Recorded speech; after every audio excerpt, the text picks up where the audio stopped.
አሁን ይዤላችሁ የመጣሁት ደግሞ ስለ ገሃድ ነው።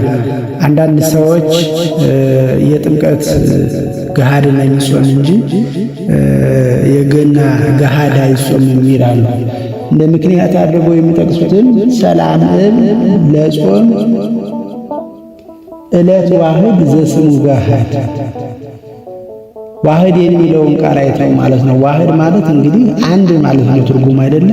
ስለዚህ በዓመት አንድ ጊዜ ይጾማል ማለት ሳይሆን የልደት ገሃድ አንድ ነው፣ የጥምቀት ገሃድ አንድ ነው ለማለት ነው እንጂ ፍትሐ ነገሥት ላይ 218 ላይ ምን ይላል መሰላችሁ?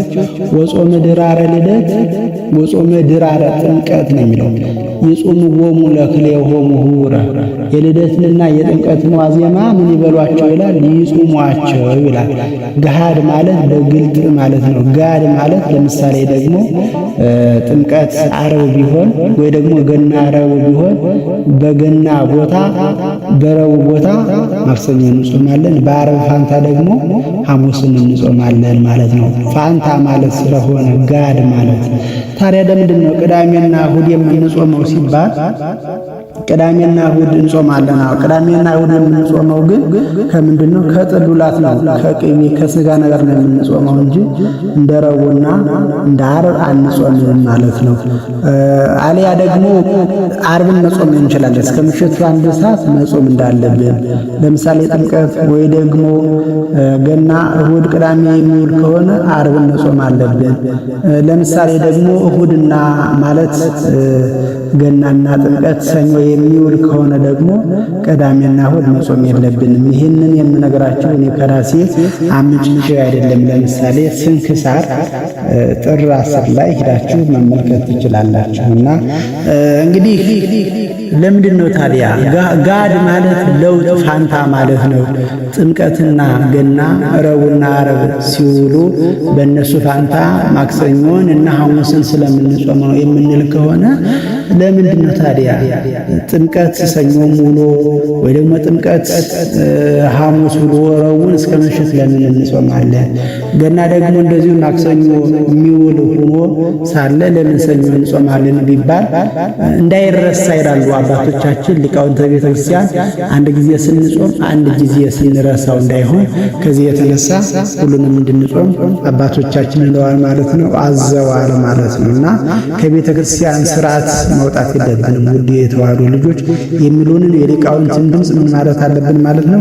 ይልቁኑ መስማት አለብን። እስኪ ያንብላችሁ ጥር 10 ላይ አንድ አምላክ በሆነ በአብ በወልድ በመንፈስ ቅዱስ ጥር 10 በዚህች ዕለት ምንም መብልን ሳይቀምሱ ምእመናን ሁሉ እስከ ምሽት ይጾሙ ዘንድ ከእኛ አስቀድመው የነበሩ ታላላቅ ሊቃውንት የቤተ ክርስቲያን መምህራን ሥርዓትን ሠሩ። በምሽትም ቢሆን በታላቁ ጾም ከሚበላው በቀር ጥሉላትን እንዳይቀምሱ በዚህች ዕለት ምእመናን እስከ ምሽት እንዲጾሙት ያዘዙበት ምክንያቱ ይህ ነው።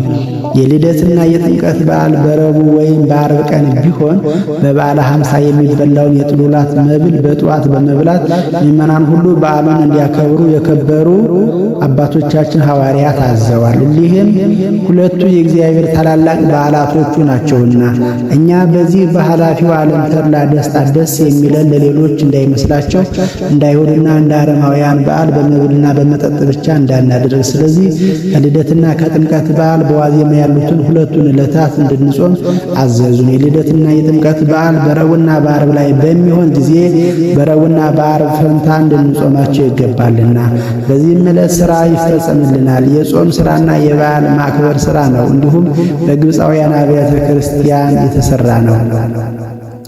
በይረሙን በእሁድ ወይም በአይሁድ ሰንበት ቀን አይሁድ ሰንበት ማለት ቅዳሜ ማለት ነው። በአይሁድ ሰንበት ቀን ቢሆን ይህም ጌታ የተገለጸበት ጥር 10 ቀን ነው። በዋዜማው ዓርብ እስከ ምሽቱ ይጹሙ። አስቀድመን እንደተናገርን ጥሉላት አይብሉ። የልደትና የጥምቀት በዓልም ሰኞ ቀን ቢሆን በሰንበት ቀን ይጾሙ ዘንድ አይቻልም። ነገር ግን ጥሉላትን ከመብላት ይጠበቁ። በጥምቀትም ዕለት ከእኩለ ሌሊት በፊት ተነስተው በውሃ ላይ ጸልየው ይጠመቁ። ሕፃናትን በሚጠመቁ ጊዜ በውሃ እንዳይገድፉ ካህናቱም ከመንጋቱ በፊት ቀድሰው ቁርባኑን ያሳርጉ።